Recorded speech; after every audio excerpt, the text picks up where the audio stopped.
Hello everyone, Attack Power here with Game 1 between Colonel Koenig and Lovecraftin Horror here in the Season 11 Steel Division 2 League. Let's dive right in here to Shchedrin. And on the left is Colonel Koenig playing 3rd U.S. Armored on Vanguard income. And on the right-hand side we have Lovecraftin Horror on 10th Guard Tank on Maverick income. Now, I don't think Lovecraftin Horror is Lovecraftin. It's someone else in Div 1, but since he refuses to make his name correct, he will now be known as Lovecraftin Horror, and people won't get to know who he is because I'm not wasting my time looking it up. That's what you get, person who's this person. Now you don't get your name on YouTube for, like, cool. So, people make your name right. But anyway, diving in here on the left, Colonel Koenig, 3rd U.S. Armor. We see him play this division a lot. I'm going to guess this is one of his favorite divisions, and he seems to play it really well. So we should see a great game out of this. Recon tab, mostly M8s here. He's got some recon infantry, but that's about it. So explosive, though, double vet both those M8s. The infantry tab, of course, the weakness of this deck, and the reason I don't play this division, it's sad. It's armored rifles and LMG, some engineers, and half tracks. Really, it's the cheese here is the half tracks. It's all half tracks, and it's very, very obnoxious. Tank tab, highlighted the division, of course. You get the M4A176s, which are really good. Like, they're actually a very good tank. I would actually put it in the upper crust of medium tanks overall. It just does some really good work at 85 points. Then you, of course, have the Jumbo Wumbo. He's actually only bringing one card of those, which is legitimately shocking because I thought you just played 2 cards of these no matter what, just because. But yeah, he's only got the 1 card, and then some Stuarts, some leaders, and some M4A3s, which are just later war Shermans essentially. Actually, the 7 no, that's correct. Yeah, it's just the later Shermans. Anyway, the support tab. Double flamethrower card here. I kind of forgot this division had 2 flamethrower cards, so that's very interesting. Got the leader M8s in the support, which is still like a weird thing. That unit in that spot still like confuses me immensely. But anyway, the lots of course 50 cals because they're bustedly good, and then you have M4A3s for the 2K HE. The AT tab, pretty solid, honestly. The M10s with the APCR, really strong. The M5 gun, phenomenal, and the M1 gun, just generally solid. A little lacking. You only got the Bofors and the M15. It's not the worst thing ever, but it's not phenomenal either. RD tab, really solid. You get the nice 105s, the M7 105s, and he's bringing the yucky off map. And finally, the air tab, very light here, just F6 recons and 1 P51. On the other side here, we have 10th Guard Tank, a division I actually really enjoy personally. I don't play it a ton, but I actually do like the way this division plays. The recon tab, pretty great. You get Resvedkas, which are awesome, throwing bazookas around. Su-57s, really solid recon car, and T-3045 Resvedkas, which are kind of a nice availability, double vet, and you still get 2. The infantry tab, it's just standard Russian infantry, but now with Avtos being, he's got 3 cards of Avtos, 2 double vetted in A phase. Really interesting that. Tankos in B and then Avtos in C. It looks like he's just going all CQC here. The tank tab, a really nice mix. You get some Tigers and some Panthers, which is definitely cool. Then you get T-3045s, both 1943 and 44 variants, and then some T-3476s. So a really well-rounded tank tab overall. Support tab, really good. You get SU-122s. He's taking the T-3045 combat, and of course you would usually, have Maxims and the other normal Russian stuff, but he's not taking any of that here. The AT tab, nothing phenomenal. Here we just see the 45 mils and the SU-85. I'm pretty sure there's this 3 in there too. Not that you really need it with your tank tab. AA tab, nothing amazing, just 37 mils, so yeah, you can get by. The RD tab, you do get Andrushas, which were buffed semi-recently, a few patches ago, I believe they were buffed. So two cards there. Both in B, kind of weird.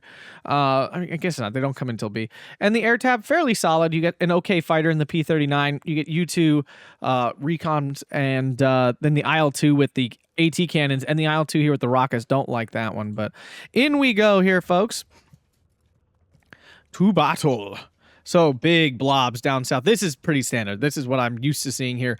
Although, truthfully, not a ton. Actually, when we look here, Horror's got nothing, like almost nothing going on to this hill, really. No, he's just trying to get by. He's got 1 thing deploying here. The rest is going hardcore for this flag. Center here, half decent force here for Lovecraftian. Up north, both players very lightly deployed. The U2 does have 4 50-kilogram bombs. There's actually for 20 points is phenomenal. This unit is extremely cost efficient. Now, Colonel Koenig easily getting to the top of the hill here first with his M8s and flamethrowers and all the stuff moving at very fast speeds. T-3485 and T-3476, though, pretty much can blank all of this. But the M8s are just driving on by, going for the hill here, and currently, Colonel Koenig have a 16-8 with the speed of the American division, just, of course, absolutely crushing 10th to the front line. It's not like 10th is a super slow division. He's bringing a lot of slower units here. He doesn't have any Ognem and Cheeky or anything. So it's not actually shocking that he's gotten to the front so slowly. Armored rifles, are they going for it? No, he's unloading and then moving the half-trap to go be obnoxious somewhere else. T-3485 going to pick up an M8. The 45 mil will finish off the half-track there. That's pretty good. All right, so nice cleanup there for Lovecraftian. In the town, Avto's taking on flamethrowers. Avto's double vet should win pretty easily. They pump out some serious damage these days. Yeah, and they do. Yep, they do quite well. Now, the half-track's, of course, going to be an issue. There's a Stuart hiding in there, too. So that's going to be something to deal with there. But back to a 14-10 now for Colonel Koenig. Do see a Razvedka needs to get deployed, and that'll be a great tool here to take out some of these half-tracks and things. 45 mil going for the kill on some armor, but of course there's too many 50 cals. Nothing can be done. SU-122 crushing some infantry. Avto's trying to get into the woods, but just can't seem to manage it here. Did T-3045 actually take damage? No, it just took a bunch of bounces. I mean, that's a tough fight on the hill here. The M1 gun is here with its 150 millimeters. That's not a big issue. This thing's got 110 millimeters. I mean, that's not a big issue. It's this M4A1 that does have 130 millimeters of penetration. That's going to be a bit of a problem. It will. The T-3045 should win. Should. Keyword here, should. But it's still a bit of a dice roll. Ooh, SU-122 getting hit by the M1 gun. Can't see it. No recon there. Ooh, and the M1 misses. Yeah, very light armor on these SU-122s. Definitely beatable. Flamethrowers getting forced out of the woods here by the Avtos. Armored rifles have no chance at CQC against these guys. And I'm starting to see Lovecraftian's strategy here develop. He's just trying to get into the woods and make Koenig come after him because he's got Koenig's got almost no CQC. Some engineers, and that's it. Now, the engineers do beat the Avtos. There's definitely no doubt, but they don't beat the Tankos. But still Koenig on the 14-10 currently. And Koenig on a strong position in the hill. I think Lovecraftian was really banking on getting into this woods on the top of the hill, and when that failed, he didn't have much to follow it up. And the issue is here now, this armored rifles has the bazooka, so you can't even, like, bum rush this T-3045 up on the 76 up on the hill, because it'll shoot it. Now, he is trying to do a little flank here. I like this move. SU-57 could get on the reinforcement road and do some damage. That could be pretty great. Lovecraftian needs to get some actual infantry up here. Yeah, there we go. Gavardi. Something to actually capture this flag. The problem is Razvedka is deployed here in a nice position, but the M8s are going around the corner, essentially. SU-85, if it was in a better... 57, excuse me, was in a better spot, it could kill these M8s quite easily. Avto's getting caught out by the armored rifles there. Ouch.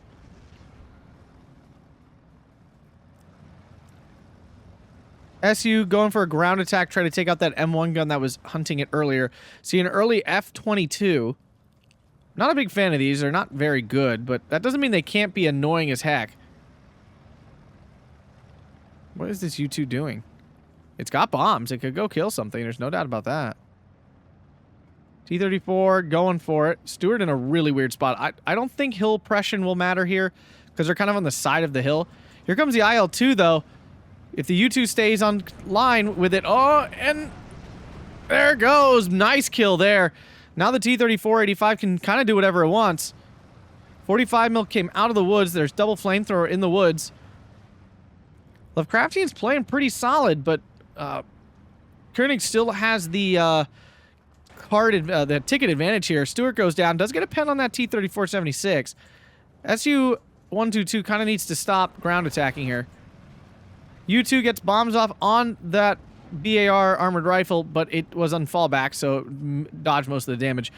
Stewart did die on the hill, so now these armored units swinging around. This is a really nice play here. See the Bofors deployed, forcing off these planes. IL-237 is, like I said, fantastic. Armored... Oh, Razvedka. I was going to say, how did the half-track die? Razvedka here, of course. Going to take out both those half-tracks. Nice kills there. And Lovecraftin getting back to a 13-11 here. He needs to capture this flag. Got to get this Gavardi into position here to force this off. P39 was not able to stop the F6, and that takes out the IL-2. What a kill. And there was only one of those, so that was a pretty big loss, actually, for Lovecraftin. Really nice there for Colonel Koenig. That F6 putting out some pretty good damage. I can't see its stats, but P39, wow, ooh, it does catch that. That's 100% worth it. It's not even point. I mean, the IL-237 is 120 points, and that fighter was 80. That recon was 85 points. So yeah, from a cost standpoint, that was fantastic. But even just from a unit standpoint, there is only one IL-2, and that thing is actually pretty fantastic at killing tanks. It's got low penetration, but it causes the tank to suppress, and then it turns and it retreats and it dies. Like then it gets side-shotted like 40 times. Lovecraftin definitely needs to start doing a better job of getting on this hill. If he just went straight up here, he could easily get on there pretty safely. T-34-85 is now finally moved into a position. He's ground attacking. Nice little play there. Unfortunately, it's not the right building. He has captured this flag in the town, but he's still letting Koenig capture this flag. He can move this Gavardia right here and definitely capture this back, but he's just not doing that. P-51 in up north. Oh, that thing's got so many bombs. So much bombage there. It's got such a huge load. Yeah, that one was on purpose. Anywho's. All right, T-34 did pick the right building this time. Flamethrower now trying to get away. It will be safe now. Finally, some smoke here out of Lovecraftian with his F-22. Nice play there to get the Avtos into the woods where they can 100% win this fight. Even the Razvedka will do fairly well at CQC, though definitely not as well as these armor rifles with their Thompson. Yeah, you can see the damage output there. Now the Avtos, oh my goodness gracious, immediately dropped 4 units. These guys are great now, and I like it. I'm a big fan of that change. Again, Soviets, I just felt... I still kind of feel that Soviets are definitely like the kind of the bottom of the tier list in terms of factions. Not the dead bottom, but pretty far down there. So Lovecraftian fell back his little armored flank here with the M4A1 and the Jumbo showing up. Couldn't do much about either of those. T-34 Su-57 up on the hill now. Now that the armored rifles were forced off, he's a little bit safer to do this with his armor and get up here. Although here comes the BAR. The Avtos moved out of position. He's moving back. He does not get away in time. T-34 goes down. Oof. And still Lovecraftian refuses to move a unit to capture this flag. He's just starting to take me off now. Su-57, a little cheeky play here. There's a recon, though. Back to a 12-12 with Koenig in a significantly... Now, Koenig is on Vanguard. This is important to note. Lovecraftian gets his big boost here in B phase. And truthfully, as I've talked about many times, mathematically speaking, Maverick is just a better choice in terms of points. You don't even out with Vanguard until, like, the end of the game. Until the end of the game... oh wow, that M5A1 landing a hit on the move on the Su-57. Call a little bit of crap there, but... Ooh, Su-57 finding the M8s.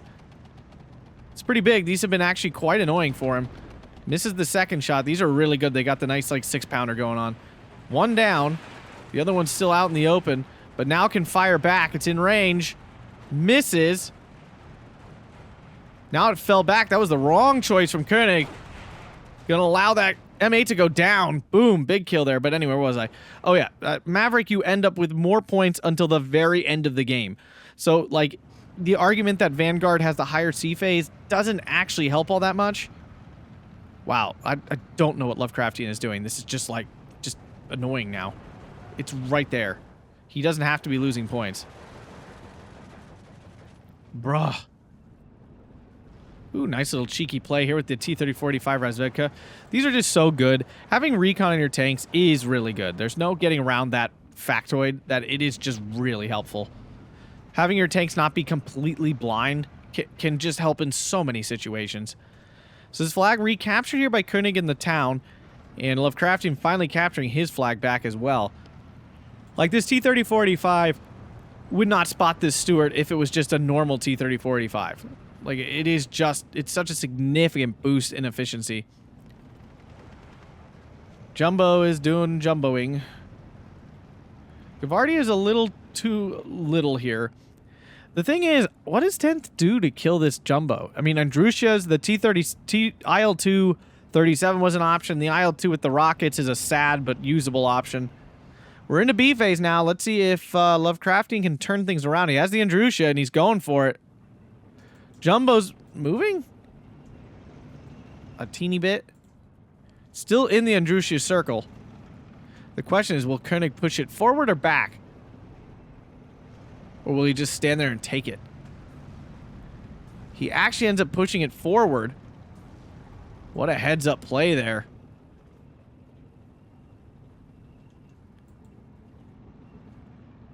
So the Andrusha strike really didn't do much. T-34-85 might get a side shot. That would be its best chance here. Lost the flag again here, though. Su-57 goes down to the armored rifles. T-34-85 on the hill now. All right, this is an easy flank. He could easily flank this Jumbo now. He's doing it. He's doing it. Let's go! I love seeing a Jumbo die. Oh no, there's an M1 here, though. Ah! He got the pen. Do it! Do it! No! Jumbos must die. Kill all Jumbos. Earn them. Oh, what a play. Oh, and he's not even being rewarded for his phenomenal little play here. Oh, that is so sad. Oh, no. Oh, the Su-80-122 goes down instead. Oh, no. I hate Jumbos so much. They're such bullcrap. Oh. T-51 strike, you're going to wipe out those Aptos. Oh. Oh, that hurt. That was... Oh, and the engineer gets his grenade off. Yeah, Avto's not great against them. Grenade tosser is still very good. Wow. What? I was going to say, the T-34-85 should spot this out in the open. Woo, what a hit there on the move. Up in the town here. Lovecraftin trying to get a Razvedka into that church, I think. Not sure what he's doing with these infantry, but he's now getting smashed off this hill. Technically... Koenig still has the income advantage at this point. Andrusha strike now on the hill instead. Ooh. Yeah, that didn't land very well. That was a good choice, but it just did not land well at all. Koenig back to 1410, getting a pretty big gap in tickets here. Lovecraftin's got to work hard, and here comes the 155 up north. Oh, I just threw up in my mouth, excuse me. Ugh. All right, we got a pretty big force here, so we see a lot of troops coming. Double T-34-85. I'm not sure if that solves any of his problems, though. I'm not sure of this call. He's already got a T-34-85 and an Su-85 here, so like, I'm not sure what this accomplishes. That and he's got T-34-85s everywhere. So I'm not sure why he keeps calling more in. They're not helping him make a push at this point. And there's the off map. Ow, that's going to hurt. Ugh. Gross. Truly disgusting. B phase, he also has his Gavardia DP. So he could be like... And again, why is he doing this? He needs to move an infantry up to this point right here. It's now starting to frustrate me. And I don't usually get frustrated watching Division 1 players. Usually I'm in awe. T-34-76 actually pushed forward, took out that half-track. Here comes the armored rifle to punish. It's on the run. Actually, might get away here? Oh, so close. He tried so hard. I'll give him credit for that attempt. 15-9 now for Koenig, though. T-34-85 can shoot at that Jumbo all day. It's not killing it. I still think 140 points for 190 millimeters of armor is a little ridiculous. I think this thing should at least be 150 or 160 points. And I know all the 3rd Armored people will be like, no, it's fair. It's the only division with it. Doesn't matter. It's just obnoxious. Absolutely obnoxious.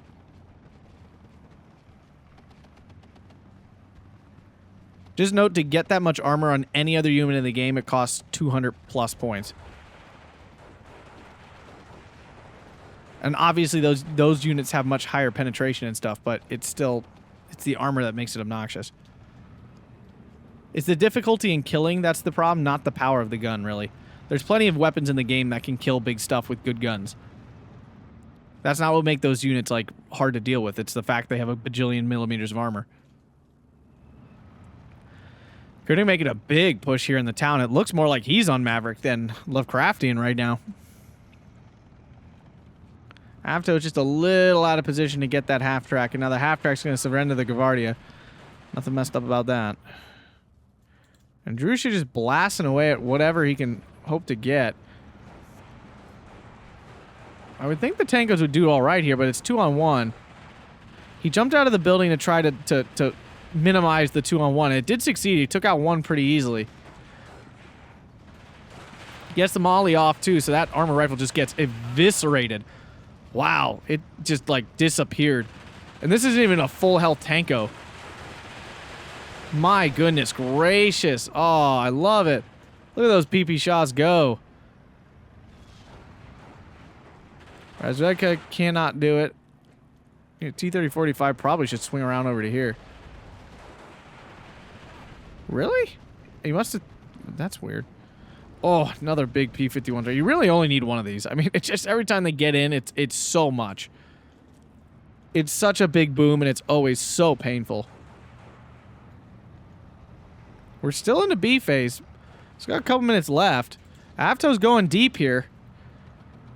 It looks like Lovecraftian might have fully countered this push in the town. A lot of stuff has died. We do see the Wombat coming in here.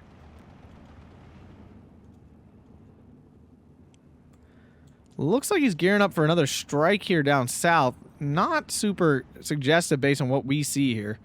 Of course, he doesn't know that, but see both Andrushas in. A well-placed strike, but there's actually nothing in that area. It's kind of awkward and unfortunate for him.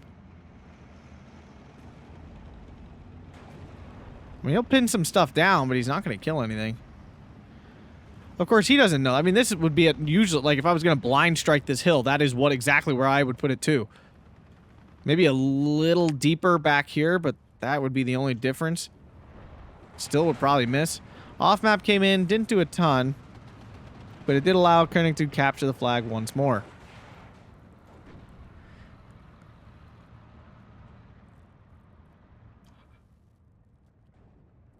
Through a combination of off maps and P-51s, Koenig has held on to his lead quite well.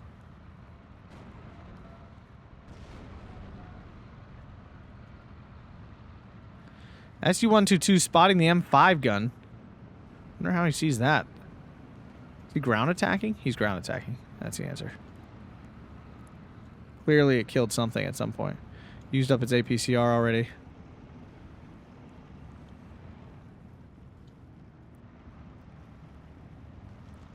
Avto's hiding out in the wreckage, in the ruins of the town. T-3476 coming in along with some support weapons and a T-3485.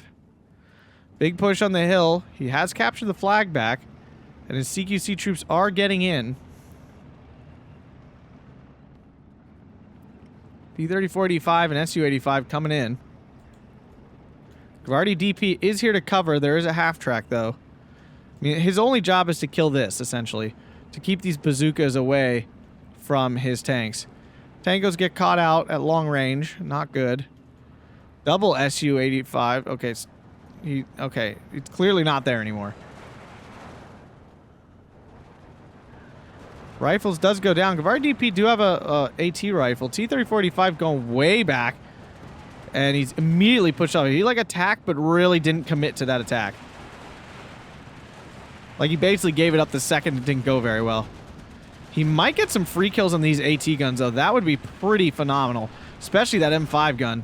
Oh, T-3485 takes a side shot from the M1. Tankos finish it off. Did not before the T-3485 goes down. Can they finish off that M5 gun? They do. Nice kills there. Lovecraftin needs to get back on this hill desperately. He's got the points. He's got the troops there. Now into C phase. Both players fully deployed with their positive incomes. There's a good Andrusha strike.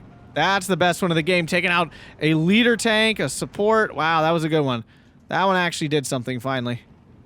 Up to this point, the Andrushas have been underwhelming to say the least. I think the difference, so I always think like, okay, we have a Nebula for 300 mil, and that thing is awesome. Like, it wipes out stuff all the time. It's a very, very good unit. And then I see the Andrusha, which is technically the same thing. It actually has more rockets, right? It's twice the rocket loadout. It does the same damage and everything, but it always just seems to do so much worse than the Nebelwerfer. And I'm pretty sure the Nebelwerfer just has a way tighter spread of rockets. Like, it's more accurate at range than the Andrusha is. Tell me in the comments if I'm wrong, but I'm pretty confident I'm right about that. If not, then it must just be my bias of watching 1,000 of these games. I'm not even exaggerating anymore. And Andrushas never seem to do as well as Nebelwerfers. Nebelwerfers always seem to be awesome. Like, just like an absolute terror weapon. And Andrushas, just not really so much. Can the 37 mils finally kill off this P-51? That would be fantastic here for Lovecraftin, because that thing has been absolutely devastating. Oh, T-3485 goes down to the M10s, I think. The APCR. Oh, the P-51 still gets away. SU-122 goes down to the 57 mil. Oh, no. Disaster after disaster here for Lovecraftian. And still 59 for Colonel Koenig. This game slipping away here from Lovecraftian. Oh, the 45 mil got a side shot and it bounced. Oh, what's the side armor? Okay, it's not shocking, but still. Oh, the actually kills the demo. Yay! Yay, die. Die, you suck. I hate you. I'm American and I still hate you. Yay, go Andrusha. Just as I said you didn't do anything, you did something. Do you guys see that? Attack power says it and the opposite occurs. Like, immediately the game has to prove to me that I'm a stupid idiot. It's like, oh, attack power. You are so stupid. You're so dumb. Let me show you how wrong you are. For no particular reason, I just hate you. I've only casted now like 5, like, I'm trying to do the math in my head. I've casted at least 400 games. More than that, I think. 450 maybe. 400 to 450 games. Like, so like, yeah, I got some biases, but I have seen a crap ton of games. Like, if I'm saying I don't see it happen often, I probably don't. M4A3 goes down to the T-3485s. T-3485 combat here. That's really ballsy, and they have no, like, oh, they do have some recon here. Okay, I feel a little better. But that's so, I don't like my commander being on the front line. That's just me, though. Maybe it's because I suck.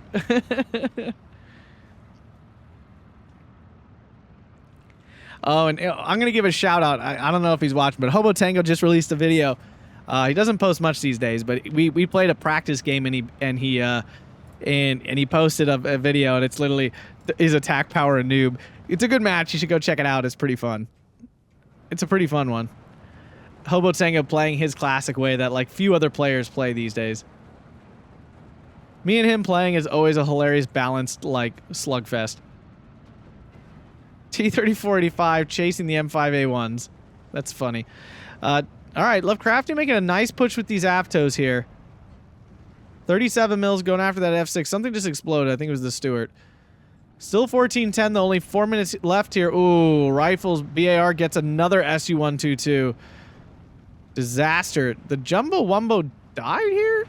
No, that wasn't the Jumbo. Jumbo was over here. Aptos trying to get in, getting shot by a 50 cal, because that makes sense. The Combat Wombat died? Oh, yeah, and see, this is why I don't like it. This is why I don't like that. Where is it? That? It must be that. What killed it? It must have been this M1 gun that's now hunting this T-3045.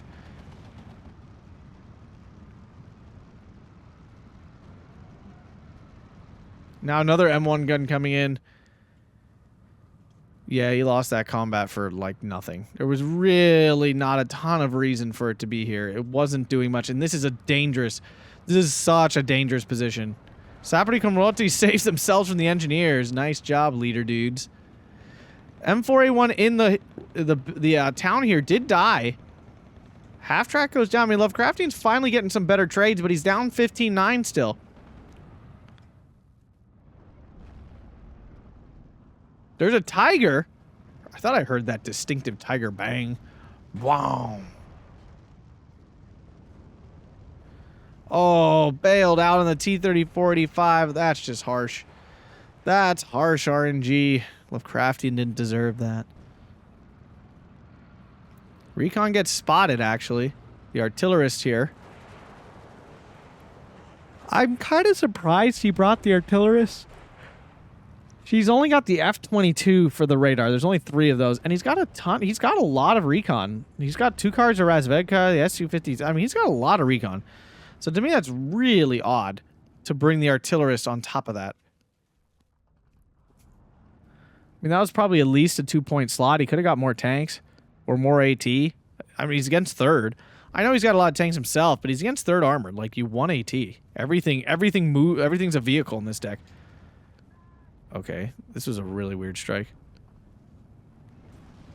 P-51 onto the Tiger. Oof. Ouch. I mean, that definitely chipped the paint a little, although not that much, weirdly enough. Gavardi getting forced off. Only a minute left here. It looks like Lovecraftian will be going down to Colonel Koenig here in game 1. Definitely some mistakes here from Lovecraftian, though. It's not surprising. Like, this flag did not need to be lost for most of the game. There was a solid 15 minutes of this game he could have been holding this flag. Like, no doubt about it. I feel like Lovecraftian probably should have worked harder in this town with all of his avtos and stuff. I definitely... I like the strategy he was going for. Like, he's just saying, screw it, my infantry aren't that good, so they're not going to win at range. But you know what they will win at? CQC. Like, they will absolutely smash 3rd Armor in CQC. So that's what he like went all in on. And it wasn't a bad strategy. I just don't think he was fast enough with his smoke setups. And I'm assuming that's what he brought the F-22s for. Not really for arting, which he is arting. I'll give him credit. Like, it's been firing. The thing kind of sucks at actually arting.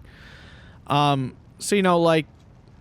And he should have left an avto here, like, for holding this flag. But anyway, you know, he just didn't do it enough. Like, he did it, but not enough, really. 28 minutes and 29 seconds here. The trades are almost exactly equal, actually, which means technically Lovecraftian had way more troops out. He had almost 200 points more troops out than Koenig. So that's kind of surprising, actually. It didn't feel that way. I think a lot of the trades really came at the end of the game there for Lovecraft. Like, if we look at chronology here. Whoa, wait, what? Lovecraftian killed all those units at the beginning of the game without losing a single unit? No way. Wow. He was absolutely dominating. Is it? Yeah, this is chronology. Holy crap. How is he not winning more? And the Tankos finally came in. Fascinating. It did not feel that one-sided at the beginning at all. Is this right? Jesus. I'm hard-pressed to believe that Koenig did not kill a single unit until 5 minutes into the game. Huh. How the heck did he win? Jesus. I mean, it didn't even, like, significantly turn around or anything. I'm actually baffled. Lovecraftian must have played so passively that he just didn't capture any flags. I mean, that's basically it. But if you guys enjoyed that, make sure to hit that like button, subscribe, and consider supporting down below on Patreon. Thank you to everyone who has and are currently supporting on Patreon. It really means a lot and really helps me out. Thanks a bunch, guys, and have a fantastic day.